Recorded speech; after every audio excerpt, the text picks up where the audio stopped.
Hey everybody, welcome back again to Ken Tamplin Vocal Academy, where the proof is in the singing. I am continuing my series on singers then and now. Next up is Prince. If you don't mind, please like and subscribe to my channel. That would be really cool. For you guys that are interested, I have a singing course called How to Sing Better Than Anyone Else. You can find it right here at KenTamplinVocalAcademy.com, where you can also join my free singing forum where we all negotiate how to get good at singing. There's 20,000 plus members over there with some great moderators to help you on your journey and path for singing. I just want to dive right in. So this is Prince Then and Now, and this is Then. Let's fire this bad boy up. Here we go. Controversy, Houston, 1981.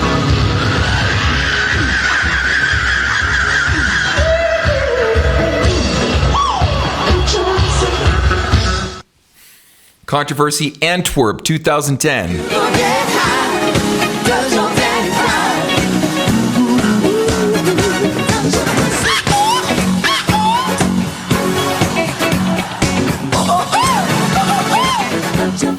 Okay, before we go on, you're going to say 2010, Ken, this is not 2010. Ken, this is not recent. Again, I have a tough time trying to get the most recent stuff because it's block. So I'm trying to get the best quality stuff that I can contrast against each other and juxtapose the two together. So, the guy is just timeless. Like, you literally could put on something from 2000, 13, 14, 15, whatever, right up to his passing, and something from the 80s, and you can't even tell, other than maybe the video footage looks older. He was always reinterpreting himself and reinventing himself and in different kinds of ways. So even if something was different, it wasn't necessarily different down a notch. It was usually interpretively different when they're doing something different. So anyway, this is the beautiful ones, Do Me Baby, 1999 tour, the 1999 tour in 1982. All right, here we go. That was a mouthful. Here we go. Beautiful ones.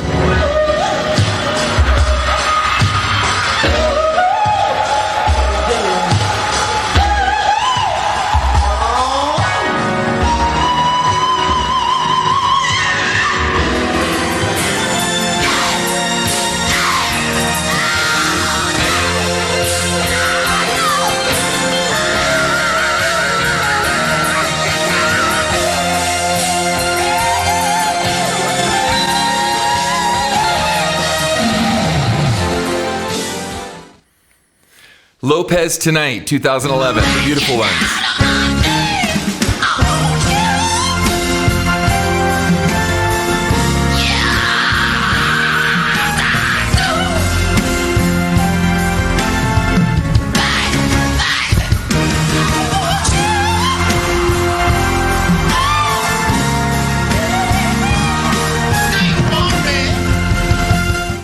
I mean, she's standing up top piano on her ballerina shoes. I'm glad she didn't fall off. Like I said, can you guys tell any difference? It's like, some cases he almost looks younger and, some of the screams are like off the chain, high and crazy.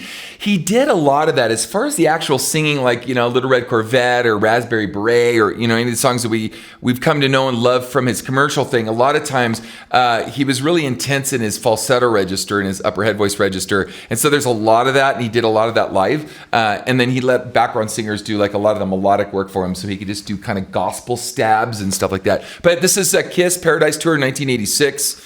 Here we go, Kiss.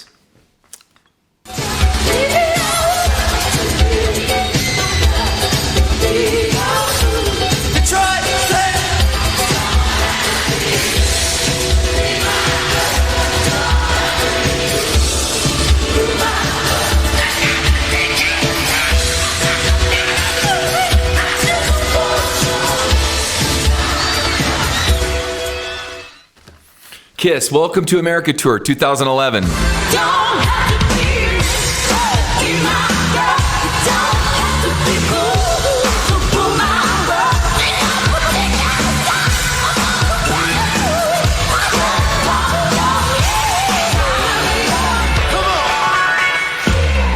I mean, come on, really, think about that. This is like a decade or 2 decades or 15 years apart or whatever.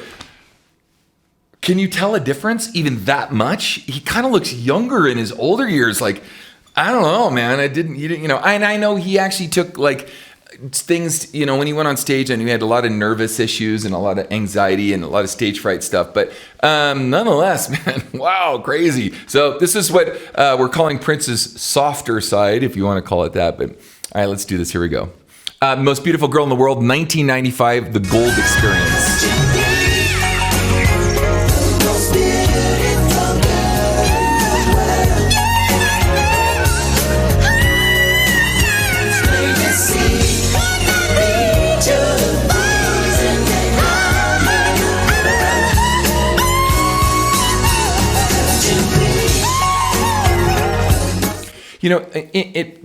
Sorry to break this up, but sometimes when I hear those kinds of things come out of Prince, it kind of reminds me of like somewhere between Al Green, Marvin Gaye, some of the great Motown artists that are maybe Stax, Motown.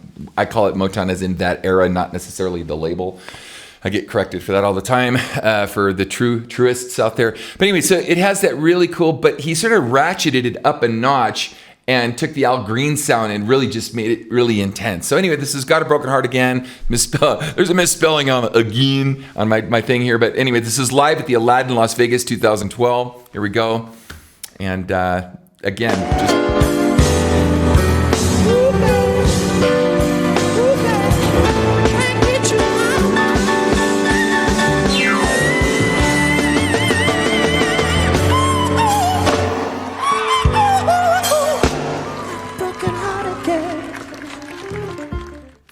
Doesn't that kind of remind you a lot of just kind of gospel choir stuff? Can you kind of hear that whole setting in a church somewhere? This is Elixir, Lotus Flower 2009. Here we go.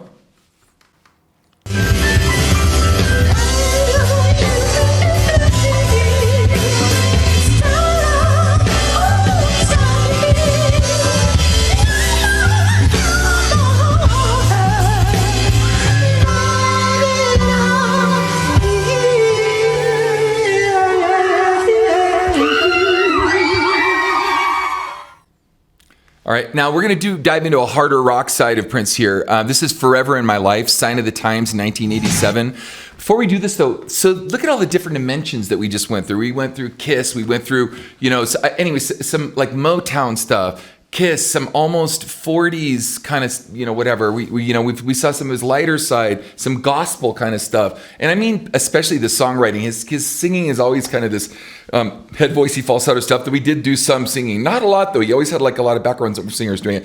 But I'm going to move into like a harder rock side of him here, so...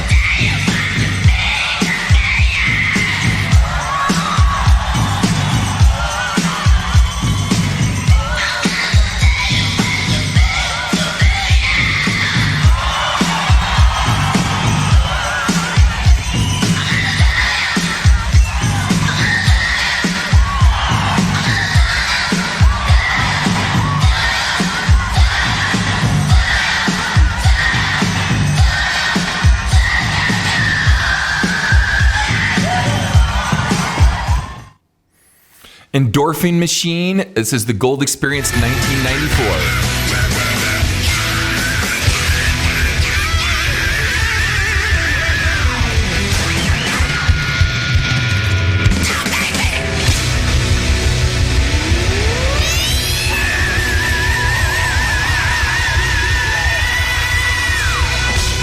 Those metal screens. Yeah!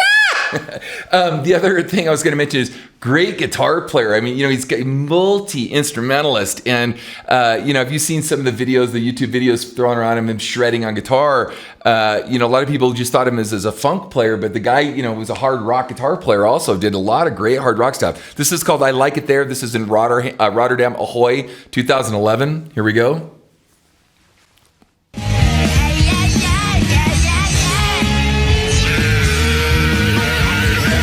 So psychedelic.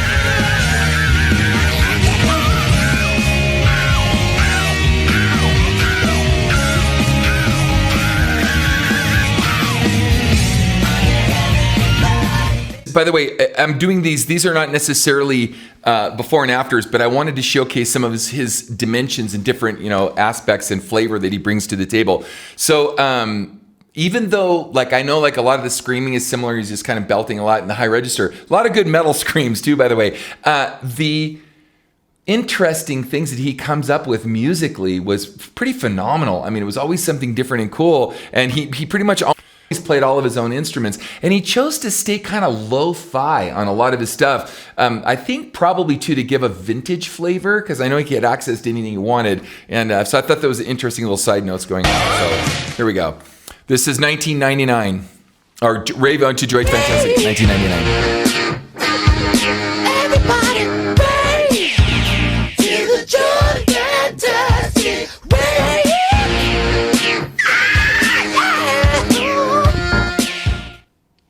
Purple Rain, live at the American Music Awards, 1985.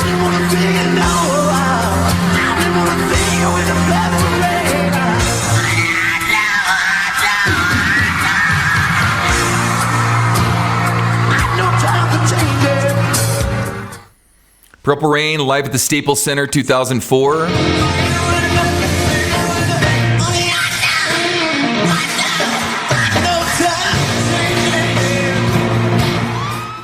I mean, can you tell any difference? He just, it's like Tuck Everlasting or something. The guy just is like never ages or, whatever. I don't know like what he looked like right up into the end, but I just don't see any difference. I don't see any energy difference, nothing. It's all really consistent. It's Prince. Last performance, April 14th, 2016. Here we go.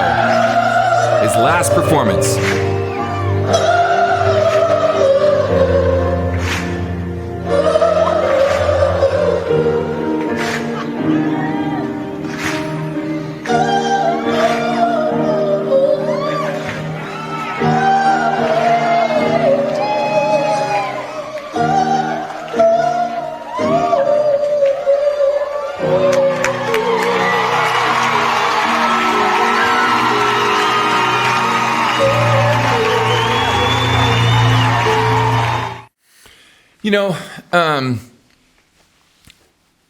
I dare say this because people won't necessarily connect the two together like I do. He reminds me a lot of Freddie Mercury in a different kind of sense, in a funk R&B kind of sense. But his flamboyance, his bombacity, and he's very bombastic. He was so much his own person. His almost overly confident self, especially on stage. Particularly his command of the audience. I mean, he just had it eating out of the palm of his hand. He was one extraordinary performer and pretty smart guy too. Multi-instrumentalist, like I said, Freddie. His songwriting was extremely diverse. Freddie's was extremely diverse. So I don't know how many people have put that together in the same kind of way as I have. But if you look at him prancing around on stage and just sort of the clothing that he wore, just even the makeup and just again the command of the audience. I know I've said that, but pretty extraordinary guy, man. Prince. Wow, what a trip. Anyway, I thank you for joining me, and I definitely appreciate it if you guys like and subscribe to my channel and stick around for my next video.